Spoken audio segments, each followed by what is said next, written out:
क्या आपने कभी सोचा है कि एक ही परिवार के रिश्ते इतने उलझ सकते हैं कि वह महायुद्ध की वजह बन जाए। हरे कृष्णा दोस्तों, मैं हूँ मोनिका। क्या एक प्रतिज्ञा, एक शराप और कुछ अधूरी इच्छाएं पूरे कुरु वंश का सर्वनाश कर सकती हैं? महाभारत सिर्फ एक कहानी नहीं है, बल्कि यह है रिश्तों, प्रतिज्ञाओं और नीतियों का महासागर, जहां हर किरदार एक दूसरे की गहराई से जुड़ा है। आज हम महाभारत का फैमिली ट्री समझाएंगे। कैसे कैसे छोटे रिश्तों और निर्णयों से मिलकर कुरुक्षेत्र का युद्ध खड़ा करा गया। कुरु वंश की जड़ें चंद्र वंश से जुड़ी हुई हैं। पहले ब्रह्मा, ऋषि अत्रि, चंद्रमा, बुध, पुरुरवा और ययाति के पुत्र पुरु ने आगे एक वंश चला और इसी वंश में जन्म हुआ सम्राट भरत का। भरत के नाम पर ही हमारे देश का नाम भारत पड़ा। इसी भरत कुल में आगे राजा कुरु हुए, जिनके नाम से यह वंश कुरु वंश कहलाया। इसी वंश में जन्म हुआ महाराज शांतनु का। राजा शांतनु ने गंगा से विवाह किया। उसमें 8 संतानें हुई, जिसमें से 8वें पुत्र देवव्रत थे, जो आगे चलकर भीष्म पितामह कहलाए। गंगा के बाद शांतनु ने सत्यवती से विवाह किया। सत्यवती का पहला ऋषि पराशर से एक पुत्र हुआ था, वेदव्यास। वेदव्यास को कौन नहीं जानता, वो हैं जिन्होंने आगे चलकर महाभारत लिखी। सत्यवती के पिता ने शर्त रखी कि राजा केवल सत्यवती की संतान ही बनेगी। यह सुनकर भीष्म ने अपने पिता के लिए आजीवन ब्रह्मचारी रहने और गद्दी त्यागने की प्रतिज्ञा ली। यही कारण था कि देवव्रत को भीष्म कहा गया। शांतनु और सत्यवती के 2 पुत्र हुए, चित्रांगद और विचित्रवीर्य। भीष्म ने इनके लिए काशी की 3 राजकुमारियां अंबिका, अंबालिका और अंबा का हरण किया।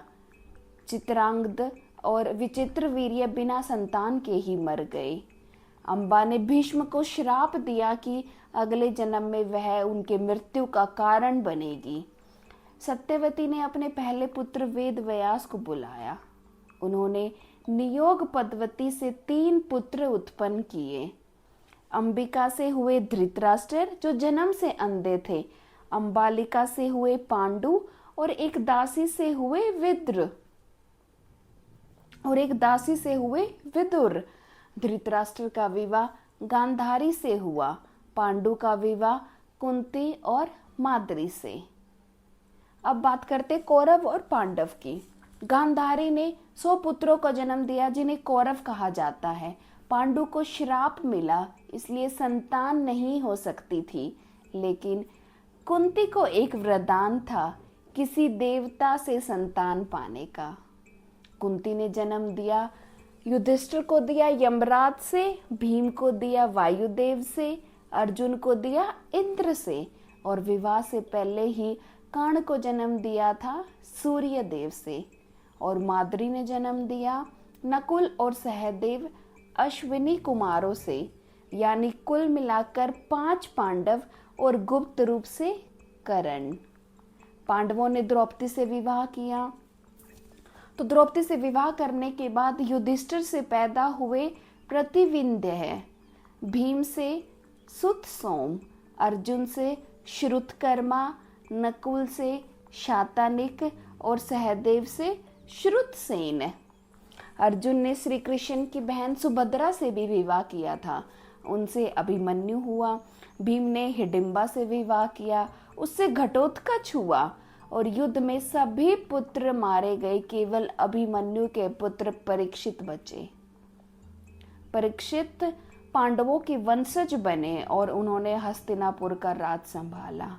उनके पुत्र जन्मजय ने आगे राज किया। परीक्षित पांडवों के वंशज बने और उन्होंने हस्तिनापुर का राज संभाला।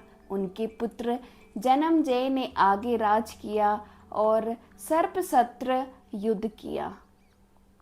महाभारत की कथा परीक्षित और जन्मेजय तक आती है।